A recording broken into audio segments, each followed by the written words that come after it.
So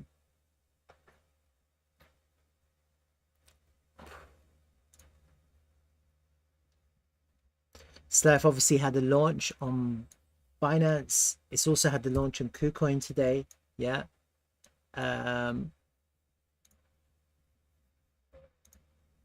Again, this we were flagging and then we've lost it. So there's a little bit of weakness in SLERF right now. But what's actually happening is the price is coming back down to fill this candle. Do you see this big candle, this Binance candle? This big one here? That's all that's happening right now. Price will come back there, find support, and it'll probably go up. Probably. Yeah, why do I say that? Because I can see that there's a high volume node. So you're thinking golden pocket. I'm not really thinking golden pocket. I'm thinking lower. Because the golden pocket is too obvious.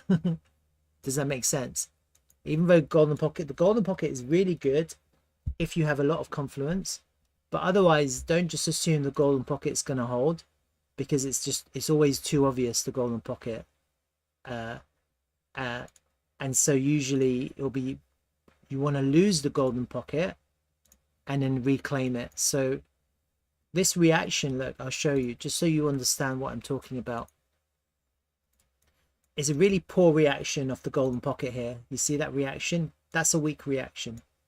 Okay, so you always have to be careful if the reaction is weak. And then secondly, you've got this really nice Binance candle. Why would you only fill it to here? That makes no sense.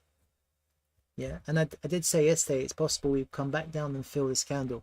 Yeah, again, I don't know. It's all about probabilities or possibilities. Yeah, so when I say it's possible, it really is possible. Yeah, that's why you take profit, because you know it's possible to come back. I took profit twice, 3 times yesterday on my leverage position. As I saw weakness, I continued to take profit. I scaled out of my position, and I'm looking to scale back in. You know, I have a small position. I might add to it if I see strength, but I'm not, you know, that's right now. I'm thinking to myself, why would we not fill this candle? Let's just fill it. And that's also this high volume node here. There's also a backtest of this higher time frame 382. So you've got quite good confluence slightly lower down. And obviously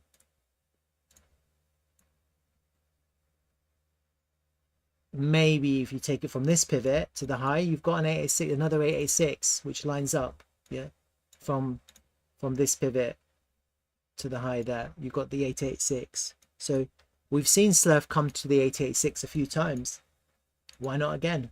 You know, so that's kind of what I'm thinking at the moment. If I see a little bit of a nice reaction there, then that will give me confidence about this correction. The other thing is that it is doing some kind of ABC move, isn't it? You can kind of see it.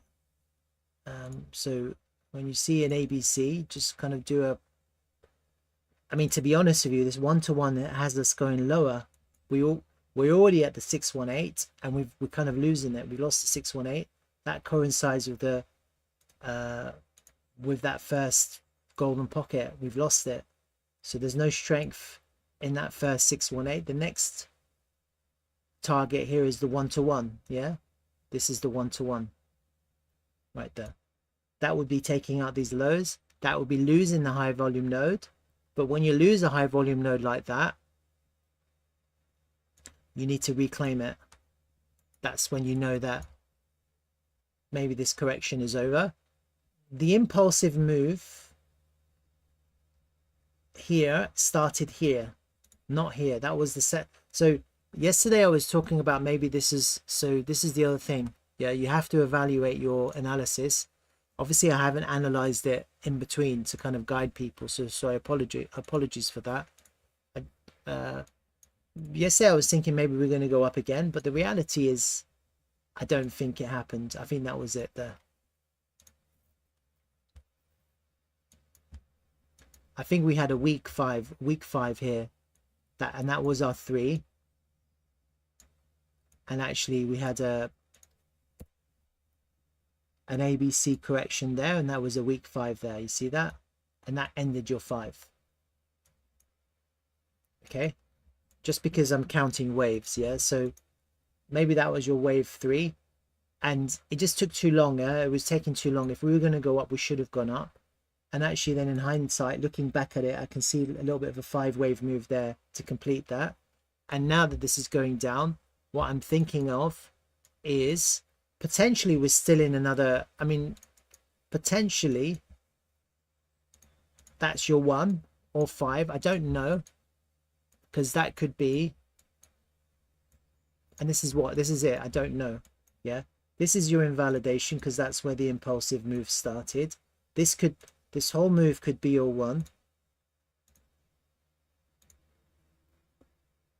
As long as we don't take out that low, if we find some kind of support here, then we could, and if we impulse, then that could be our last wave to finish this. Yeah, wherever it wants to go to. Okay, kind of to finish this. If we now come down and take this lower, guess what? It's already finished. That was your 5. That last Binance move was your 5. And then this blue doesn't exist, because that's your clear invalidation for the impulse. Okay. I don't really like that, to be honest with you, but if that does happen, then we'll be going in for a corrective month. And we'll probably, SLERF is probably going to be back down in these lows for another month before we go up for the next wave, to be honest with you. Yeah, the reason why I say that is because to go and take out that low there,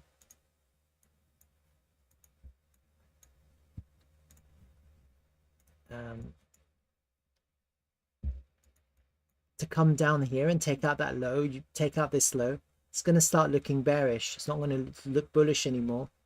Taking out this this previous high, it's going to start looking bearish. Yeah, and if we can't hold support to continue going up, then actually you're losing support to fall down, and then you just have to correct more down here. We're still correcting. It just means that maybe this 3 is finished. I don't know. There's lots of kind of variations of what could happen here, to be honest with you. So that's why I like to take it as it happens. I think right now I just want to see if we hold this low or not. Okay. If we do hold this low, we have to see an impulsive move from basically this candle, the bottom of this candle here.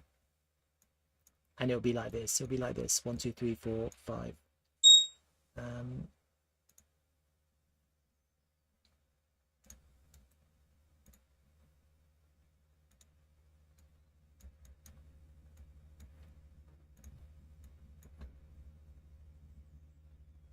Let's have a look at the volume while I'm at it as well. So yeah, a lot of the volume was nice. So that Binance launch that was sold into, they sold into that Binance launch. Altcoin Dreaming is showing me a chart. I'll kind of pull it, showing you a chart. I'll put it here as well, just to kind of, let's have a look at this together. So he's got it for this anchored VWAP, which will fill that candle. It makes sense, huh? So I'm inclined to think that we're going to find support there. I don't like to think bearish until we lose support. I don't think we had support as the price went up, and now the price is coming down to find support because of the impulsive nature of that wave. And it is possible that the 5, like, this is the thing. I think this 1, 2, 3, 4, 5 is complete now. Just simply because of the way, how long it's taken.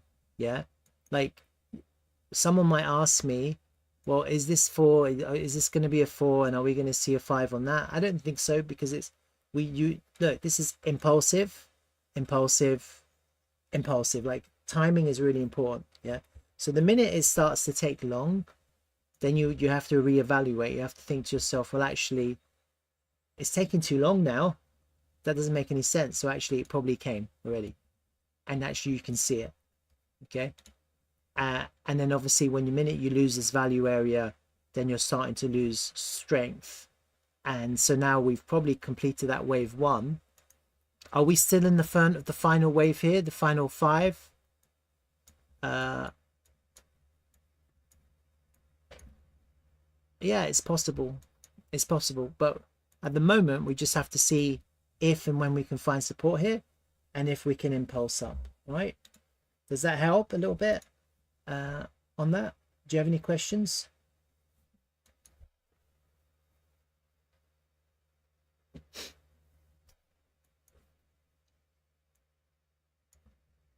And you have to be careful, because even though maybe some people are expecting or hoping for an impulsive move, this kind of end wave 5 could have completed with that one wave there, right? And that could have been the top of the 3 there. Yeah, this is kind of what I was saying. It's if that's the case, then actually this 4 is coming back all the way down to here to back test the 1. Yeah, if that was the 1, 2, 3, 4, 5, that was the final 5, then actually we will come back down to here, and you can't lose the top of that 1. That doesn't make any sense. So I'm not necessarily saying that this 5 waves that we've had, that could be the end wave, that could be the final 5, or it could be wave 1 of the next 5 to take us to higher. We don't know yet.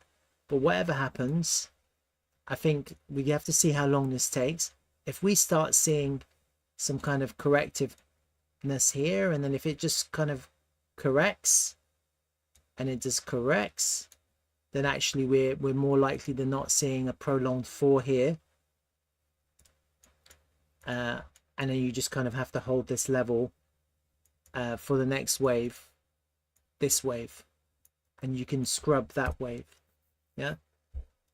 And so if not, if we come down here and just start impulsing again, yeah, then actually that was the 1 of the 5, and actually the 3 isn't completed yet. Does that make sense? So we don't really know. It's hard to know.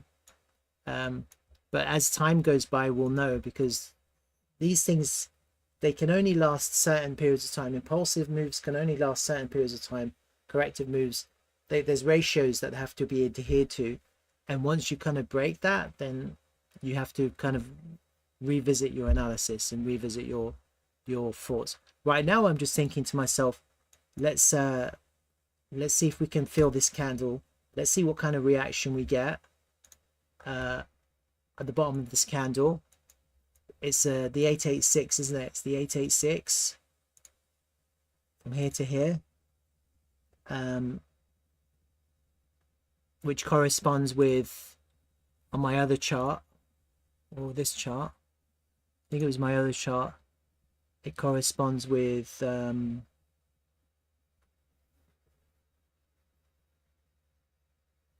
this high volume node that I have. Let me just kind of check that high volume node to see if it's still there. If aliens haven't come and magicked it away. Not that it's ever happened before, but you never know.